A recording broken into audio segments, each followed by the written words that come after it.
Hi, everyone. Today, I want us to take a look at the significance of the Apostle Thomas. Often, Thomas is presented to us as a doubtful one, and usually in a negative context. But in today's gospel, we see something about Thomas that I believe most, if not all of us, can relate to, which I think actually makes Thomas a very important apostle among the 12. Let's read from the Gospel of John. Jesus said to his disciples, "Do not let your hearts be troubled. You have faith in God, have faith also in me. In my Father's house there are many dwelling places. If there were not, would I have told you that I am going to prepare a place for you? And if I go and prepare a place for you, I will come back again and take you to myself, so that where I am, you also may be. Where I am going, you know the way." Thomas said to him, "Master, we do not know where you are going. How can we know the way?"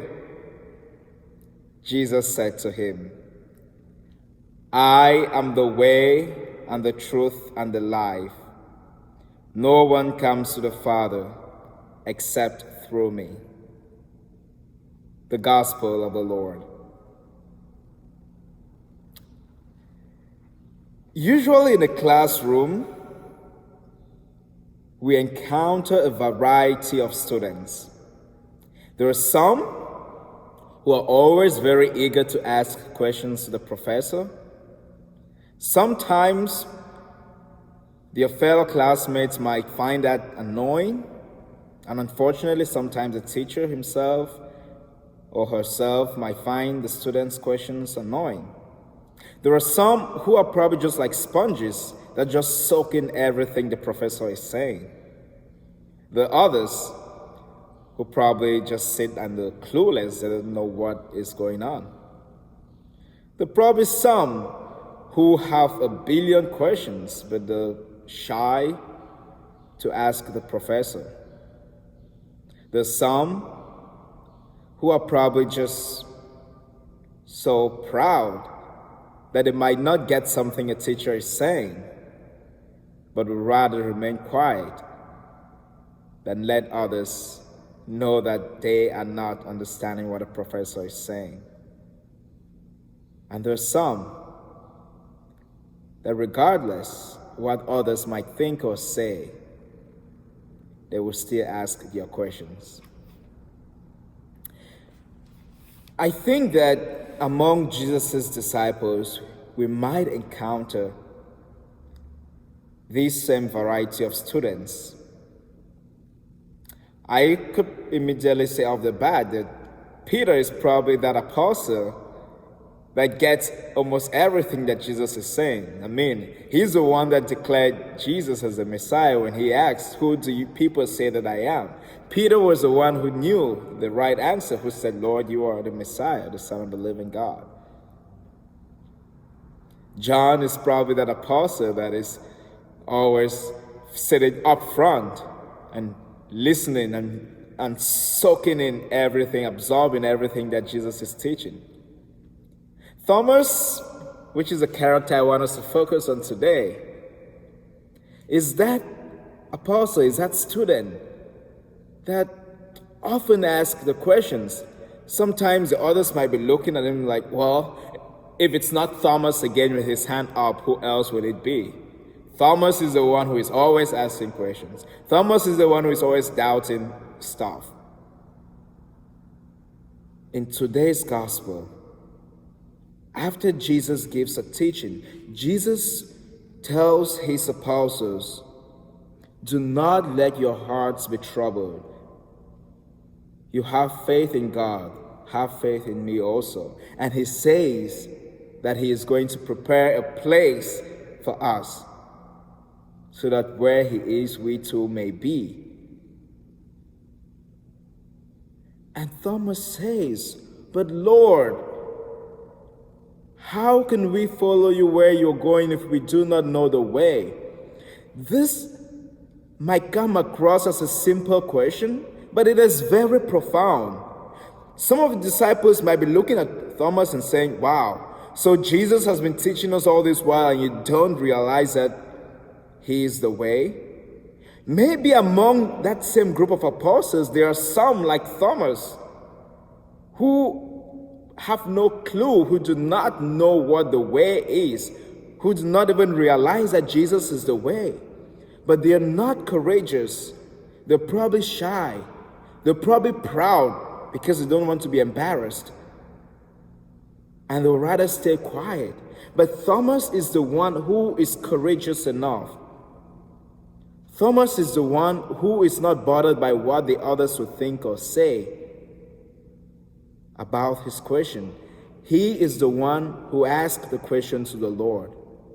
How can we follow you if we do not know the way? My dear brothers and sisters,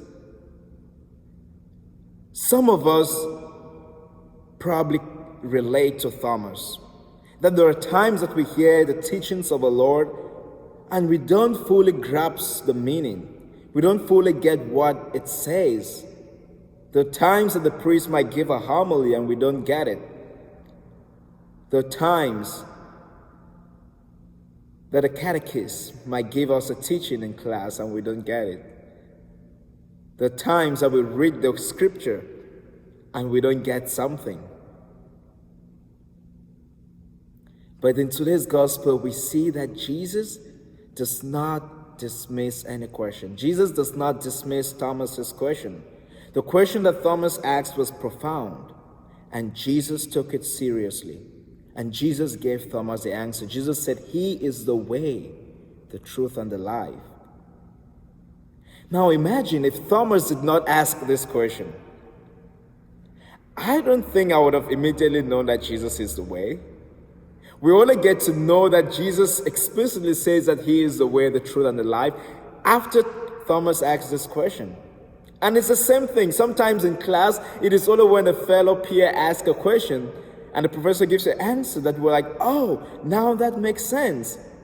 But the question is did you ask that question even though you had the doubts in your own mind? My dear friends, what I'm trying to say is that the Lord is encouraging us to ask. Even in his word in Matthew chapter 7, verse 7, he says, "Ask and you shall receive." And that gospel goes on and says, "Seek and you shall find. Knock and the door shall be opened." Now, if Thomas did not ask, he would not have received. If we do not ask the questions that bother us, we will not receive our answers. We might walk around in doubt. We might make assumptions that will not be right. Imagine, what if Thomas assumed that John the Baptist, for instance, was the way? What if Thomas assumed that one of the Pharisees was the way? It would have been an erroneous assumption. Instead, he asked the right question at the right time, and Jesus gave him the answer. He received what he was asking for. Sometimes we might be asking questions. Sometimes we might be asking for help, for healing, whatever it is. But as long as we don't ask, an assumption will not be made to give us those answers. A professor will not just assume that there are questions going on in our mind to give us those answers. He will only teach what he teaches, assuming that it's enough for the students to understand. And it is a place of the students to ask their questions to clarify their misunderstanding or their misconceptions, to further deepen the understanding of what he's teaching. This is what Christ tells us in today's gospel through the example of Thomas. Ask your questions, no matter how simple they may be, no matter how silly others might think they are, even though they are not. for no question is stupid. Every question is important. And Thomas shows us that very fact in today's gospel. Have a great day, and God bless you.